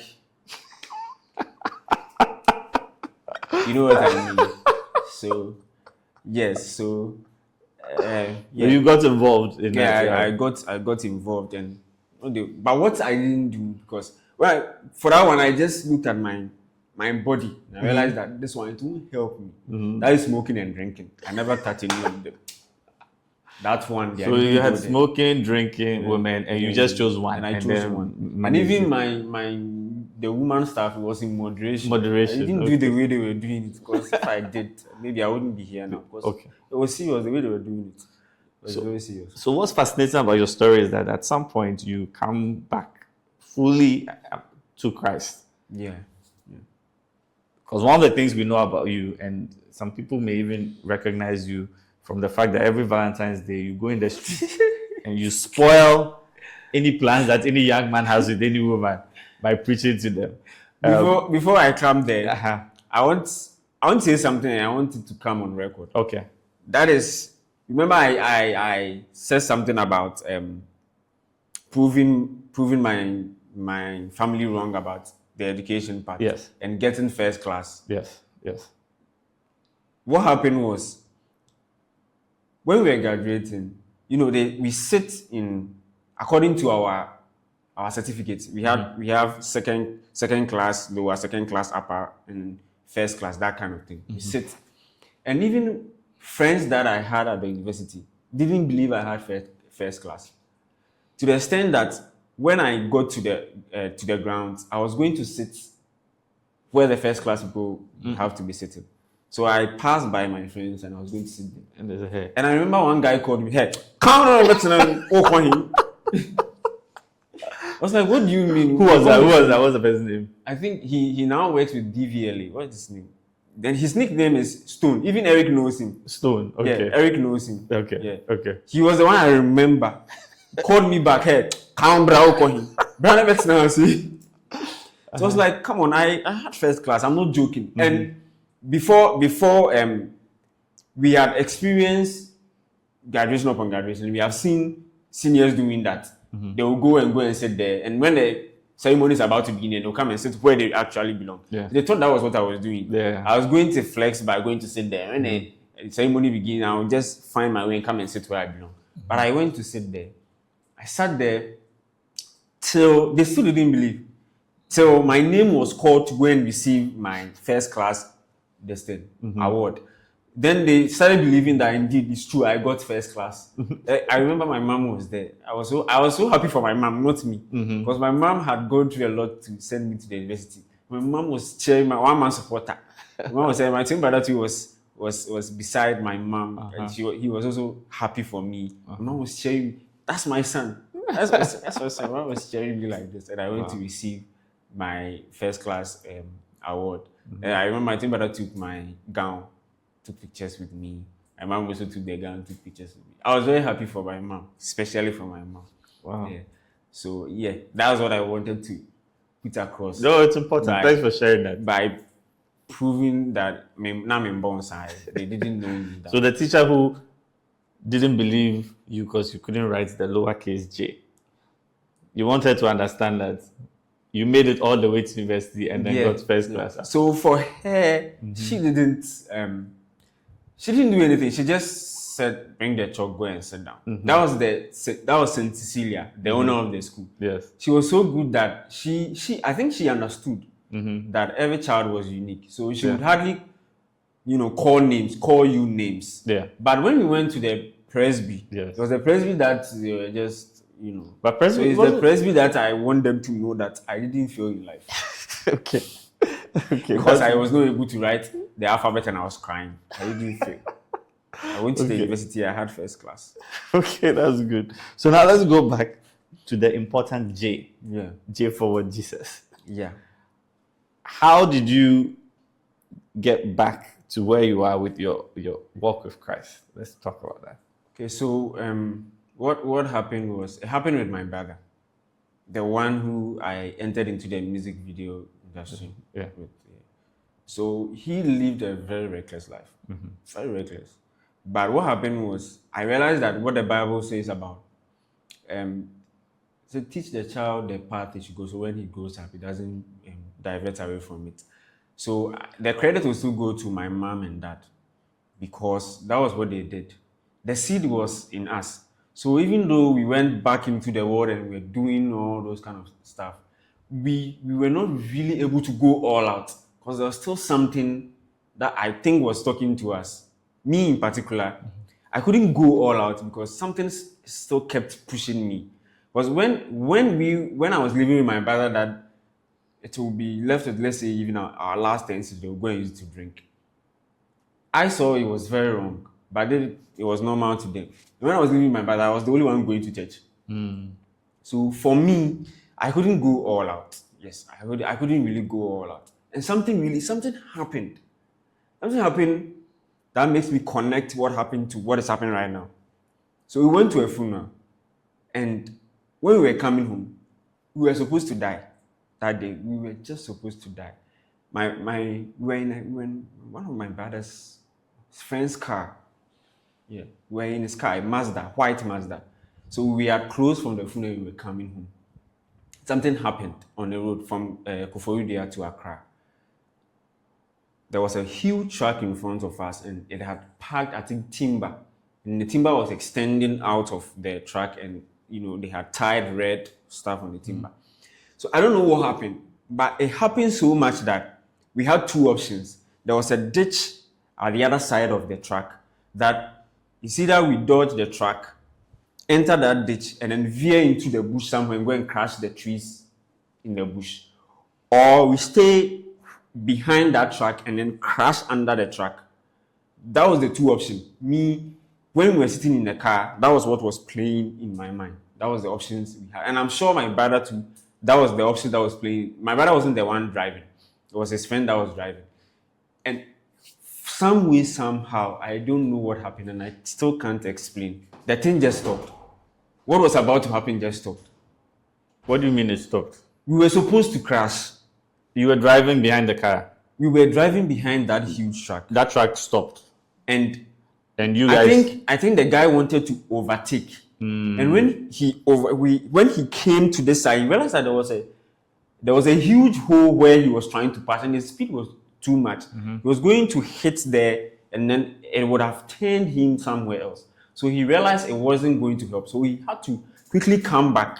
And coming back to that lane too, we were so close to the truck. So that was what was happening. And immediately, somehow, the car just stood still. The speed at which we were going to just came down, and then everything just stood still. And then we continued behind the huge truck like we were not about to crash it. So when that happened, for 10-20 minutes, we were all not talking in the car. Because we knew there was an accident that was supposed to happen and it didn't happen. We couldn't explain it, yeah. Wrap our mind around what just happened. Around that time, I think it was my brother and his girlfriend, who is now his wife. Around that time, it was his girlfriend. We were living that life with her. So it was a risky thing. And then somehow, miraculously, we got out of it. So when my brother became born again, that's how I put it, because we were born again, but we weren't doing the right stuff. When my brother became born again, got committed into church with us. Then he married the lady, then the lady became his wife. They all got committed into the work of God. Then they were serving in the church as choristers. They were so deeply into it that within the span of 5 years, things changed for them. They had children. Now they had to move out of the country with their children to another country. And their life has totally transformed. Right?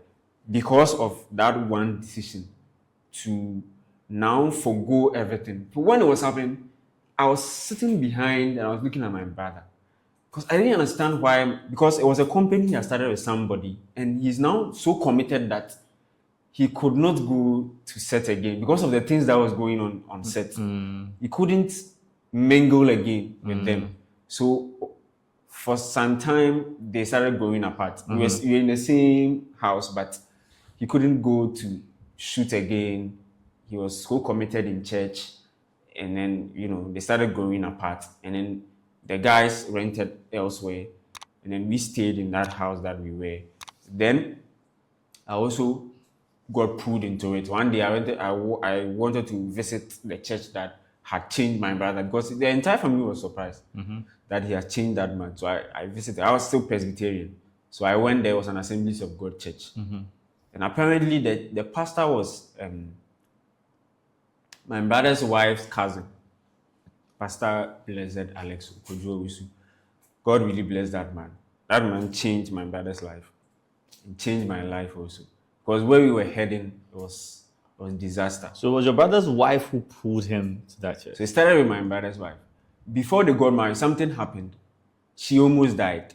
Yeah, so after she survived that, she realized that she had an encounter when, like, he was near death. So she had an encounter. So when she got healed and all, she realized that there's something to life that she was missing. So she contacted her cousin. Cousin invited her to church. Then she pulled my brother. At that time too, my brother had not started transforming. Could come to church. The stories I heard when I also entered the church. Come to church with this mohawk, haircut with guru, and then the guys come and pick hair from church. Yeah. So it went on like that, on and off, and then something also happened to him. I don't know, and she also got dragged into it, and then they both joined hands, and they were serving very committedly in the church. It's interesting because then it's like, so just the choice of a woman pulls him. So God, That's what the woman. I don't want to mention her name, but God bless her. Yes, but so God God used her to redeem your brother and also redeem you in essence. And my brother kept telling me that there was a time at church he was sharing the testimony about his life experience, and I was even surprised when he mentioned it. He was like, there was one thing he was scared of, that it will pass through him, that my life will spoil. That was what he was scared of. Whilst I was with him and all those things, I thought he didn't care. Yeah. But I never knew he cared. So so when he said, I was like, okay, I see. So when he was sharing the testimony, it's like, one thing he hoped for is that it won't be that because of him, someone's life became messy. Like there was nothing to someone's life. So because he saw that I was also pushing in life, going to the university, pushing and doing something with my life, and then I come and then I'm working with him, and through him I learned certain things, and then now my life, becomes that messy. So apparently he was scared. I didn't know. So he shared that, and I was like, oh, okay, I see. So a decision of one lady changed his life. You are still with the Assemblies of God? Yeah, I'm still with that. Is it the same church? So that's the church that you go to every Thursday? Every Thursday. The church that you gave me the opportunity to close early and go to. No, that is not true. It is the church that gave us the opportunity to have you. Okay. So if by God's grace they've made you available, then what is 1 hour here and there? That's how I see it, because it's the church that made you who you are to bless us as a company. If the church doesn't do their work in keeping you with the right values, I'll come and my generator will be stolen. But it's good to have. So true. Exactly. So for me, my policy is that when you find good people, whatever you can do to make sure that whatever is going on well in their life, serving the pastor, he's praying for you, praying. And I know when you go to church, you pray for us. Sure. So how can I stop you from doing that? Yeah. So I think we have to wrap up here. Okay. Even though I feel like this is not the end, but we've definitely done over 2 hours. And I think we're going to have a special section for you. No problem. So, thank you very much. Thank you for having me.